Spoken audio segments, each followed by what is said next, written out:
Convicted liar Michael Cohen is testifying about Trump. Should we believe a word he says? The Heritage Foundation, they're interested in using Michael Cohen to make accusations of wrongdoing against President Trump. Michael Cohen, President Trump's former personal attorney, is spending 3 days testifying before congressional committees this week, making a series of accusations against his former client. But with his long record of lying again and again, why should anyone believe a word Cohen says regarding Trump or anything else? Cohen, after all, is scheduled to begin a 3-year prison sentence in May after pleading guilty to lying to the Internal Revenue Services about the taxes he owed, lying to financial institutions and lying to Congress. And the New York Post reported Tuesday that the lying lawyer has been disbarred in New York State. Cohen testified behind closed doors Tuesday before the Senate Intelligence Committee. But on Wednesday he'll get maximum TV exposure for his unproven allegations against the president when he testifies before the House Committee on Oversight and Reform. That will be followed by another day of closed-door testimony before the House Intelligence Committee on Thursday. Time equals 400 Ms. greater than. I really appreciate the opportunity that was given to me to clear the record and to tell the truth, Cohen said in brief comments to reporters Tuesday. And I look forward to tomorrow, to being able to, in my voice, to tell the American people my story, and I'm going to let the American people decide exactly who's telling the truth. Time equals 400 Ms. greater than. But in deciding if Cohen is telling the truth now, it's impossible to ignore his failure to tell the truth in the past. White House Press Secretary Sarah Sanders stated the obvious Tuesday when she said, "It's laughable that anyone would take a convicted liar like Cohen at his word and pathetic to see him given another opportunity to spread his lies." It turns out Cohen secretly recorded phone calls with Trump, hardly ethical behavior for a lawyer dealing with a client. And he has spent dozens of hours talking with federal prosecutors in New York City and from the Office of Special Counsel Robert Mueller about his own crimes in making allegations of wrongdoing by President Trump. Lawyers are supposed to respect the attorney-client privilege of confidentially regarding their communications with their clients. But by turning on President Trump and disclosing their communications and alleged communications, Cohen has shown he has as much regard for upholding the privilege as he has for telling the truth. Cohen said in 2017 that he would take a bullet to protect Trump, still another lie. Back then, he was demonized by the anti-Trump crowd. But now he's been embraced by many of his former critics for making all sort of charges against Trump, who provided him with a paycheck for 12 years until they parted ways last year. House Democrats are relying on Cohen to help them fulfill their campaign promises to aggressively investigate the president's activities in the private sector, in his personal life and in government. But relying on Cohen to get to the truth raises the question if Democrats are more interested in digging up dirt on the president than digging up the facts. Can we really expect a full and credible account from Michael Cohen?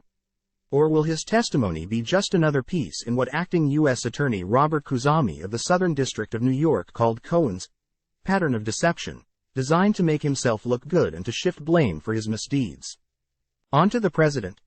Khuzami has described Cohen as someone who repeatedly used his power and influence for deceptive ends. Cohen's illegal conduct was marked by a pattern of deception that permeated his professional life, and he engaged in extensive, deliberate, and serious criminal conduct, according to Khuzami. Time equals 400 Ms. greater than. Cohen pleaded guilty in federal court to willful tax evasion, false statements to financial institutions, illegal campaign contributions, and making false statements to Congress. Khuzami noted that all of the crimes bore a common set of characteristics. Each involved deception that was motivated by personal greed and ambition. Time equals 400 Ms. greater than. In his testimony, Cohen will swear an oath to tell the truth. But he previously swore, falsely and repeatedly, that the tax returns he submitted to the IRS were true and accurate. Khuzami faulted Cohen for his submissions to prosecutors in which Cohen repeatedly attempted to minimize the seriousness of his decision not to report millions of dollars of income over a period of years by blaming his accountant, assertions that prosecutors said are simply false. Do we have any reason to expect Cohen to change his stripes in his testimony before Congress? Cohen didn't lie to just the IRS and prosecutors. Khuzami's sentencing memorandum noted that Cohen told numerous financial institutions a long series of self-serving lies about his assets and liabilities. Well, At least Cohen's behavior is consistent. Cohen previously lied to Congress about a real estate deal in Russia that the Trump Organization had been negotiating for 30 years.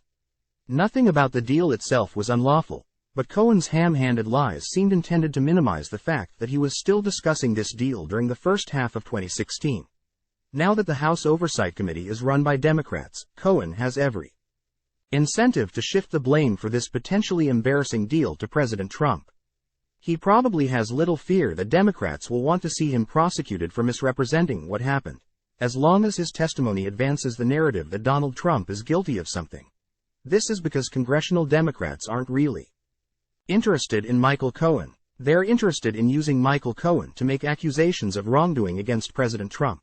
There's no doubt that Cohen will be asked about the hush money payments he made to two women in exchange for not making public their unproven allegations, denied by Trump, of extramarital affairs that supposedly occurred many years before Trump ran for president. Cohen pleaded guilty to breaking campaign finance laws by making these payments. But as I have explained before, many campaign finance experts and former members of the Federal Election Commission do not believe that the payments actually broke any federal law. Time equals 400 Ms. greater than as a former member of the Federal Elections Commission and an attorney who has worked extensively on election law issues, I share this view. Yet even in arranging the payments to the two women, the sentencing memorandum notes, Cohen used sophisticated tactics to conceal his misconduct. And when news stories about the payments began to surface, the sentencing memorandum says Cohen responded by telling shifting and misleading stories. If members of the House Oversight Committee want to know why Michael Cohen has embraced a pattern of deception, they should be sure to read the last part of the sentencing memorandum. Kuzami says Cohen's behavior was driven by his own ambition and greed. Originally, Cohen expected to be given a prominent role and title in the new Trump administration, according to the sentencing memorandum.